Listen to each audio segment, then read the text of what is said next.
Alright, y'all. It is like 7:39 at night right now. I technically already celebrated New Year's Eve, so I don't...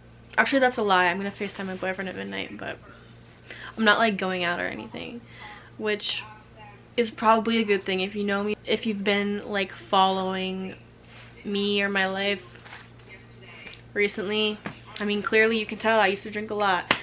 I haven't since I got home from basic training. We'll get into that. We'll get into that too. Yes, you did hear that right. Again, if you haven't been here, your girl's government property. So we'll get into that in a sec. But welcome back to my channel. If you are a returning subscriber, if you're not a returning silly goose, subscribe to be a silly goose in the silly goose pond. Yes, I'm still drinking this Red Bull. I stopped drinking it earlier for a little bit because I was actually tweaking. I had a latte this morning. I tried the new viral cookie butter cloud latte. That shit was good. And I'm not even like a latte girly, but low-key I might just start getting lattes now instead of my usual iced coffee, because that shit was so good. It was so bussin'. So I'm very, very caffeinated right now, if you couldn't tell. Anywho, by the title of this video, you're probably like, what the fuck? Like, okay, nobody asked about your year, like, but you know what? I low-key did this video last year, but I privated it because it was like cringy, and I don't know if I'm ever gonna publish it again. But it's gonna be a tradition moving forward, whether or not I stay on this platform of YouTube, or if I eventually just like go completely TikTok, or you know, if there's a new social media that comes out within the next 10 years that's like way more popular than YouTube. I don't know, but I definitely want to make like a year recap video of some sort, because I don't know, I just think it's important to like sit down and just document everything that you've learned throughout the year, so that way you don't make the same mistakes moving forward. I can't really see myself. Y'all, I got glasses. Hold that thought. So these are the glasses that I got issued at basic training. Well, no, I got them issued at... Yeah, I got them issued at basic training. I was like, did I get them issued at reception or... Holy shit, I can see. This is weird.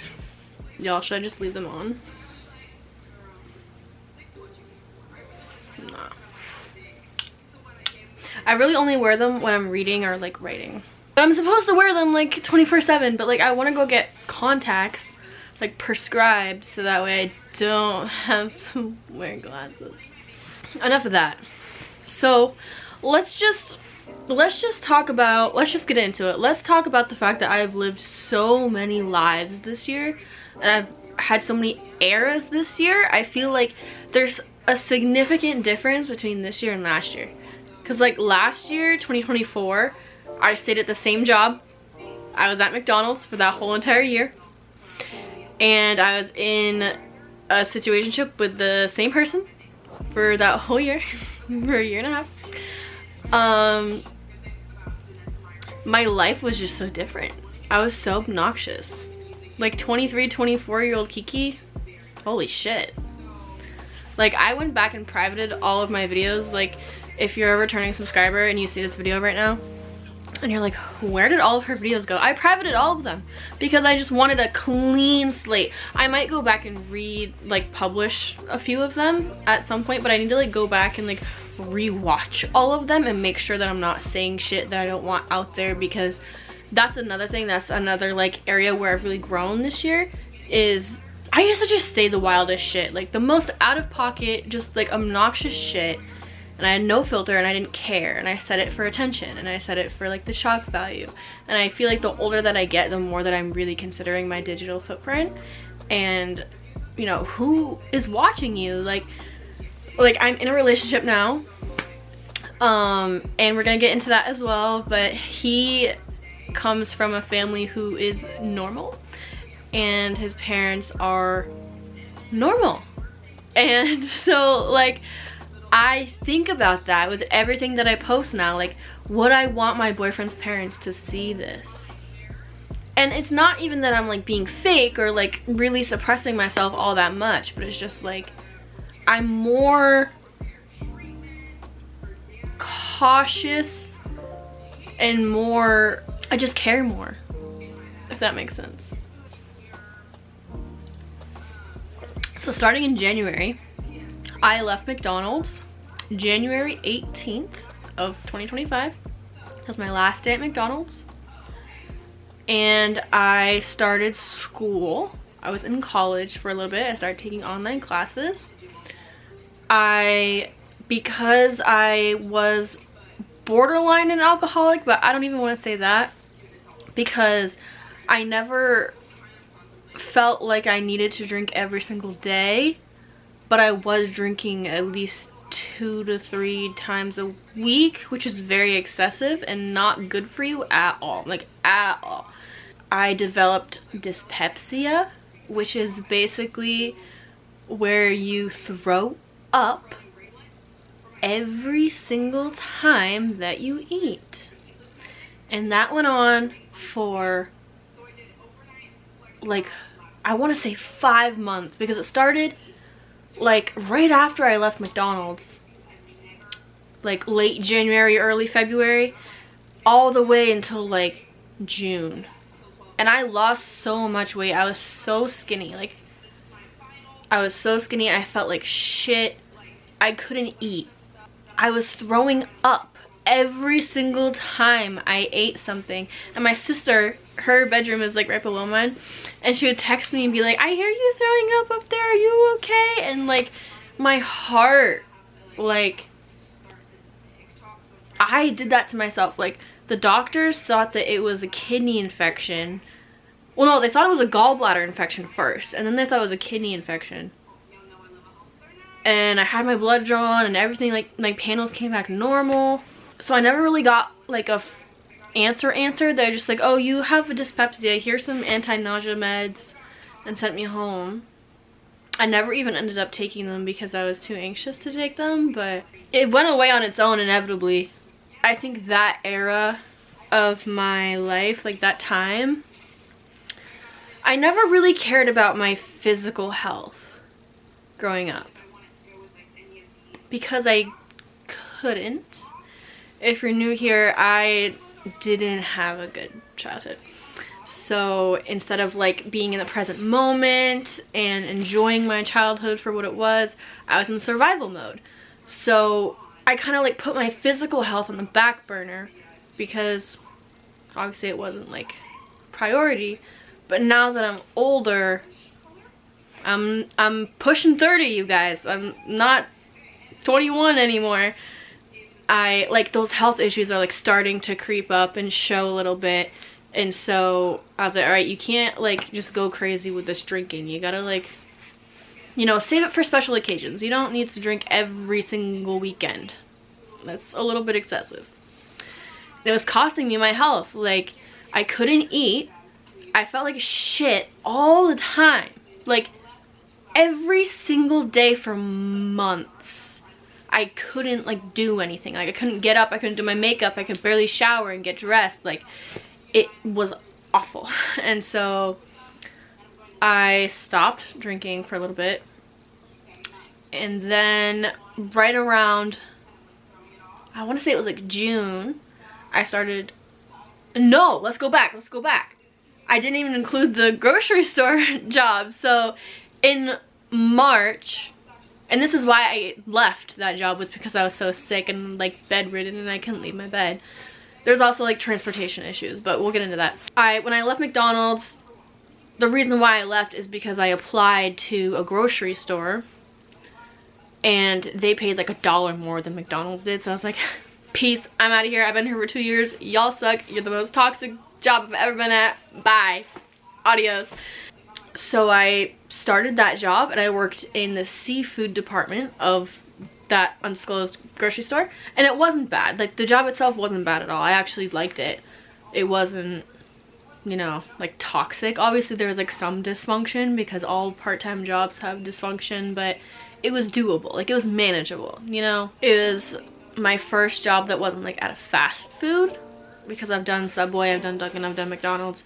I've never worked in a grocery store before, so it was new for me to like cut up the salmon and then like weigh it on the scale and then package it up. Really nothing bad to say about that job.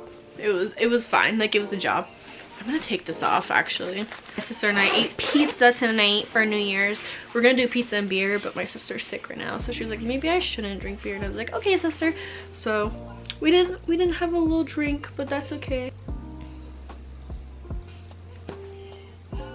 So then I ended up technically getting fired from that job, but I actually quit.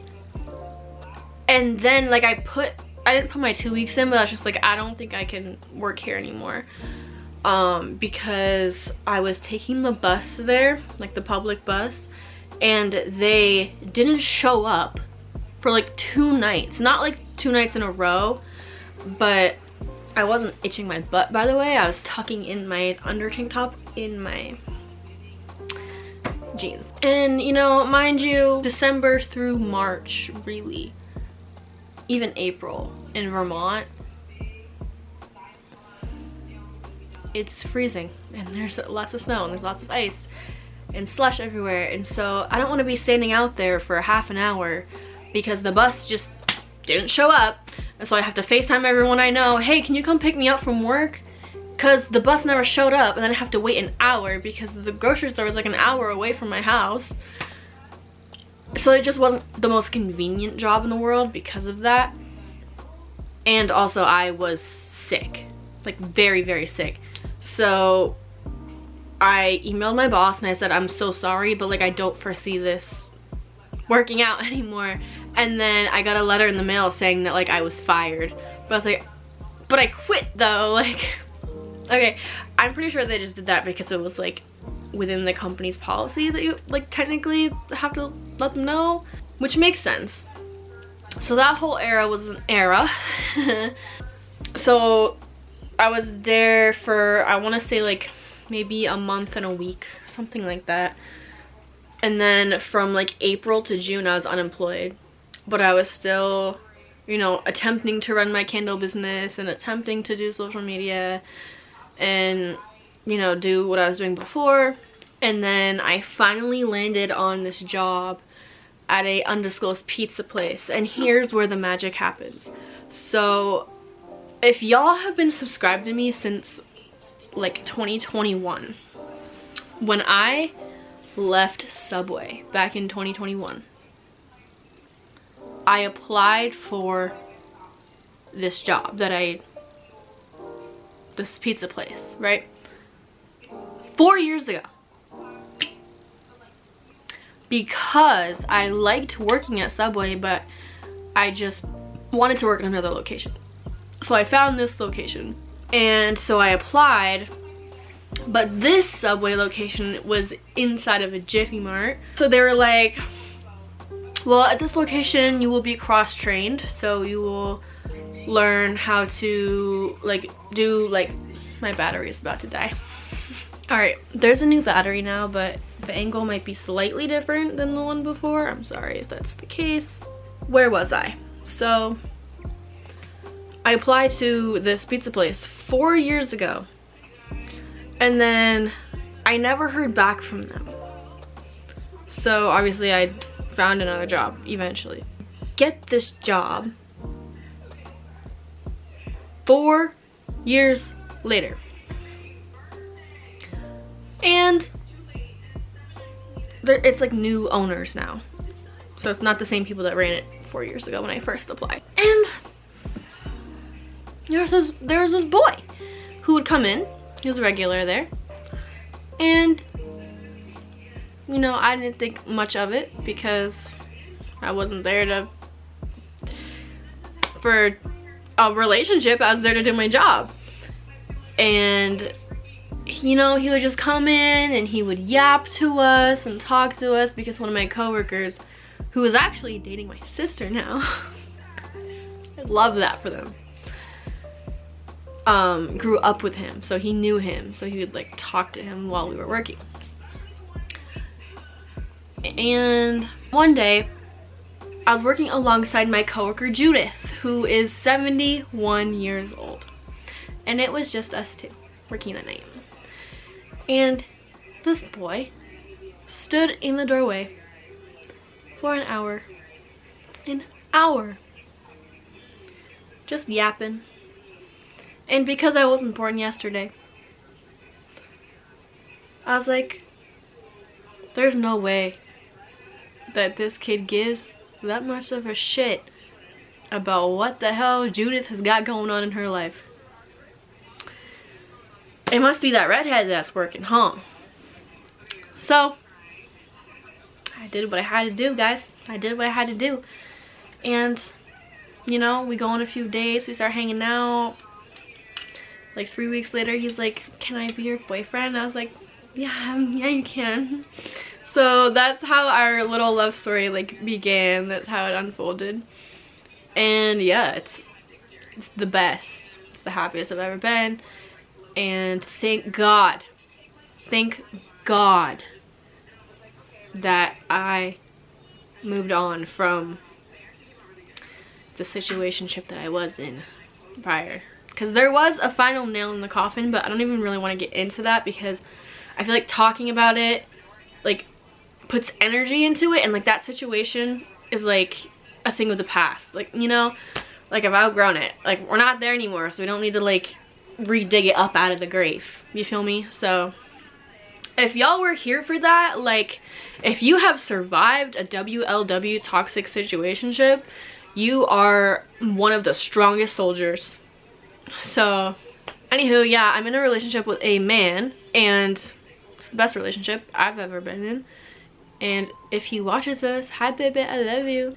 This hoodie I'm wearing, his parents got me for Christmas. Like they bought me hella stuff for Christmas. Like that's what I mean. Like his family is so like nice and welcoming and inviting and funny and selfless. Like I peeped certain things that they do for people just out of the kindness of their heart, and I was like, wow, like this is a family that I respect and admire. Like there's so many like characteristics about his parents that I like really respect and admire. Like they are admirable people. I probably didn't pronounce that correctly, but you know what I'm trying to say. And it's just nice, you know, like it's nice to know that I have people like that in my life. I'm very thankful for them. So I'm working at this pizza place, whatever, I got a boyfriend now, cool, whatever. Let's take it back a little bit. So one day in April, my dyspepsia is kind of like slowly fading out, right? Like I'm still sick, but I'm not throwing up every single day, but I'm throwing up like maybe every 2 days now, like, but it's slowly getting better. So I'm able to get out of bed sometimes. And my best friend Tristan, who I met through McDonald's, you guys know this, is in the military as well. And I connected him to my best friend Sierra, who I've been friends with since 8th grade, because she grew up with, I think it was her stepdad that was in the military, and she also wants to be in the military. So he took her to go meet with our recruiter. And I was like, I've been in the house for a minute, like I need to like get out of the house. So I literally just went to get out of the house. Like I just went with them to get out of the house, just to have something to do. I never in my life thought that I would ever be in the military. It was never something that was like my thing, like never imagined it for myself. I go with them, and I remember I reapplied for McDonald's because it's just convenient. Like the bus route drops you off right there. Like I've already worked there before, you know, but I was not a reliable worker. Like yes, I did my job when I was there, but I called out every week. So why the fuck would they hire me back? Like yes, they hire pedophiles and felons, but one thing they don't fuck around about is people who call out all the time. I guess we're in the parking lot of this military base, and I was in the passenger seat, and I opened up my phone, and it was a rejection letter from McDonald's on my email. And I was like, guys, I just got rejected from McDonald's. And they're like, well, you're here. You're about to talk to a recruiter. Just a thought. I was like, okay. So we go inside, you know, Tiara's telling a recruiter, you know, because she had to get like waivers and stuff because she has tattoos, right? So she was like doing all this paperwork, and I'm sitting in there just listening. I'm like, oh, there's actually a lot of benefits that come with the National Guard. And this seems like something that would be good for me. Like, it would be the perfect, like, foundation to set me up for my personal goals that I have for myself. And other things, like TRICARE, hello, free healthcare. Like, there's just so many benefits that I can get out of it. I went back. I don't remember with who. I think she picked me up from my house and brought me to her base. The first day that I like filled out like the first initial paperwork. I'm trying to think of like who, it must have been my actual recruiter. Anyways, so we go and fill out the paperwork, and then, by the way, my whole like military journey, if I've ever moved in silence about anything in my life, it was that. Like, I didn't tell anybody. Obviously Tiara and Tristan knew about it, but I didn't tell any, like my sister didn't even know for the longest fucking time, until like the day that I rose my right hand and said my oath. I'm pretty sure the day before that is when I told my sister. But there was a lot of motion happening before that. Like, it was a whole several months long process. So I go to MEPS, and that was my first time being in a hotel by myself. So I was like scared to like walk around because I was scared I was gonna get lost and not know where to go, but I'm a big girl, I figured it out. And I couldn't pee in front of the person who was like conducting the drug test, so I had to go back on, I think it was on a Friday, because I went on like a Tuesday, and they're like, you have to come back this week to do it, or else like your whole thing gets canceled out and you can't like come back until like January, I think it was. Which makes sense, because if you're just like refusing to urinate, it makes you look like you're not doing it for a reason, like because you're doing drugs. And it wasn't that. Like, you guys, I've never done a drug in my life. I've only ever smoked weed before. That's it. So obviously I wouldn't like, by the way, I went to Boston MEPS. So Boston is in Massachusetts. I live in Vermont, so it's like a 2.5 hour drive, so I wouldn't go all that way and do all of that if I was on drugs, you know what I mean? So obviously I went back, and I drank so much water that morning. Like, I remember like sitting in like the little waiting area, and I walked up to like the desk, and I was like, do you know when that person's gonna come back? Because I have to pee like right now. And I was like shaking, I had the cold sweats, like I felt like I had the fever. Like, that's how bad I had to pee. I've never had to pee that bad in my life, dog. And he was like, yeah, she's gonna be back here in like 2 minutes. So I was like, thank God. I peed in front of her that time. Yeah, I did. Yep, I did that. And then what else did I do that day? I think I got my blood drawn. Or no, that was the first time. I remember that was the first time I went to MEPS. There was like another thing that I did. I think it was my fingerprints. And then, anyway, so that was my whole MEPS story, right? And then they told me, oh, and then I went back for a third time to contract in. So that was the day that I rose my right hand, right? That was on July 16th. That was the day I swore in. And that's when I found out my ship date, which was November 4th. So from July 16th to November 4th, I just was home, working at my pizza place job, doing my thing. They told me not to gain any weight at MEPS. What did I do? I gained weight. So there's this thing called, I think it's called either in arms or just arms. It's like fat kid camp before you go to basic training, which is several months long, and their whole goal is to like make you lose weight while you're there. I didn't go to that. I probably should have, but because I like just barely met the weight requirements, I didn't. But I put on weight before I shipped, which didn't help my case. So if you're watching this and you're interested in being in the Army at all, make sure that you're working out, cardio and lifting. Because if you are not in shape when you go to basic, you will pay for it. It is fucking embarrassing to not be able to do PT. My platoon was known as the chunky platoon because for some reason my platoon had all the chunky people. Which is like, I love my platoon, honestly. Like, I hate them, but I love them at the same time.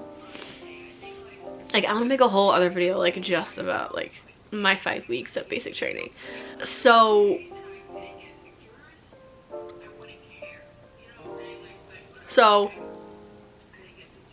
I shipped out November 4th, and I was at Fort Jackson in South Carolina, Columbia, South Carolina, and you know, the Army is the Army. I did what I did, and then I didn't anticipate for that journey to end when it did. I obviously like signed the contract thinking that like I was gonna make it through basic and then go on to AIT and then come back and work my MOS for the next 2 years because I signed a 3-year contract. That wasn't the case. So I struggled.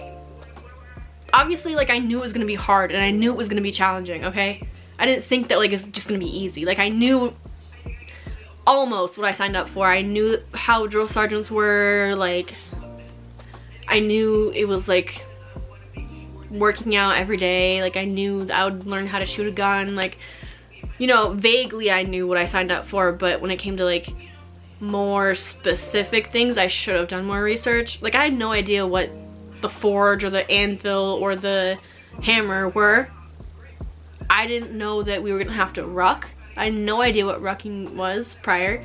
Please do your research before going through like the whole process of enlisting, because I want to say I wasted most of my year this year, but I didn't, because everything happens for a reason. I met some incredible people, and you know, I fraternized, you guys. I fraternized. I have a lot of biddies' phone numbers now, so, but I ended up chaptering out, so I'm no longer in the military, but technically I am, because I technically haven't been officially discharged yet. So because I'm National Guard and not reserves, they only discharge active duty people at the Fort Jackson base. They said if you're reserves or National Guard, you have to go back home to your like base and have them discharge you there. So when I came home, I had to bring my duffel bag of like all my OCPs and PTs and everything. Like, I had to bring that home, like, and my boots, which I'm probably gonna have to pay for because they issue you 2 boots, like 2 pairs of boots. Somebody stole my other pair of boots at reception, so I only had 1 pair of boots the whole time I was there, which is probably another factor on why my feet got so fucked up, but that's neither here nor there. I'm probably gonna have to pay for the other pair that I don't have. Whatever, not the end of the world. So I still have all my OCPs and stuff downstairs. Because when I came home, I texted my recruiter and I let her know that I ended up chaptering out, unfortunately. And, you know, when can I come by to like return all my OCPs and stuff and like officially be discharged? And she was like, probably not until after the holidays. Have a Merry Christmas, Happy New Year's, whatever. it's New Year's Eve right now, the time that I'm filming this. So by the time I upload this, maybe I will have returned all my military stuff, but I don't know. We'll see. I have that coming up within the next few days. So I'm very discouraged that that didn't end up working out for me, because I had planned like a whole, like, my, you know, people talk about like the 5-year plan. I had a whole 3-year plan of like everything I was gonna do, and I planned out my whole life for the next 3 years under the assumption that I was in the military, right? And like gaining all those benefits that I was going to. So now that I'm back home, I'm kind of spiraling, you guys. I'm kind of spiraling because I feel like I'm back at square one, but I'm not. I know that I'm not. But, you know, my circumstances are very slightly different. I have slightly more resources and connections than I did before, but for the most part, like, I'm still in the same circumstances that I was in before I left for basics. So that was basically my whole year this year. Instead of having one job, I worked 4.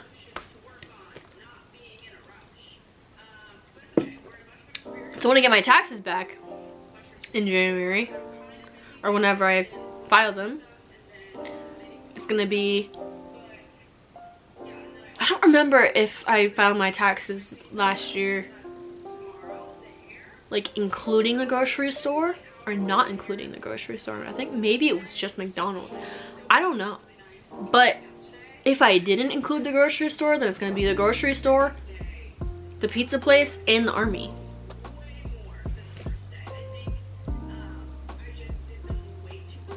Anyways, guys, I feel like this video is long enough. That was my year.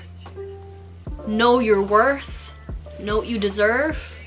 Don't settle for less than what you deserve in your romantic relationships, in your friendships, in your career, in quite literally everything. In every aspect of your life, don't settle for less than what you want and what feels right for you. Even when, like, what you can see currently doesn't look like things are happening. It looks like there's no motion. There's motion behind the scenes. There's things happening in the spiritual realm. I have to remind myself of that. Going into this new year, I'm trying to remind myself that. Also, this girl that's playing on my TV right now, Maya Beatis. You can't see her because the thing is like, anyway, I subscribe to her because she's like the only person I've been watching since I've been home from basics. So follow your dreams. I don't even remember my whole entire outro. I need to make a new one. I need to make a new intro and a new outro. I want to learn how to make like the edits, like, you know how like certain people have like an edited intro at the beginning of all of their videos and it's like a montage of videos. I want to do that, and I know what song I want to put over it. It's the same song I've wanted to put over it for years. I want to like hire an editor for my videos. I want to get to that point, you know. I'm trying to get every last drop of this. Anyways, I'm gonna go. Good night. Thank you for watching.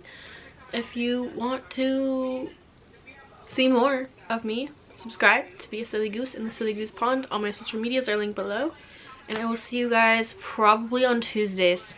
I used to be ambitious and say Tuesdays and Thursdays. That's been my like upload schedule for like 5 years now. I never follow through. It's gonna be once a week. Yeah, we're gonna set realistic goals this year. So that's all I got. I love you guys. Take care of yourselves. Bye.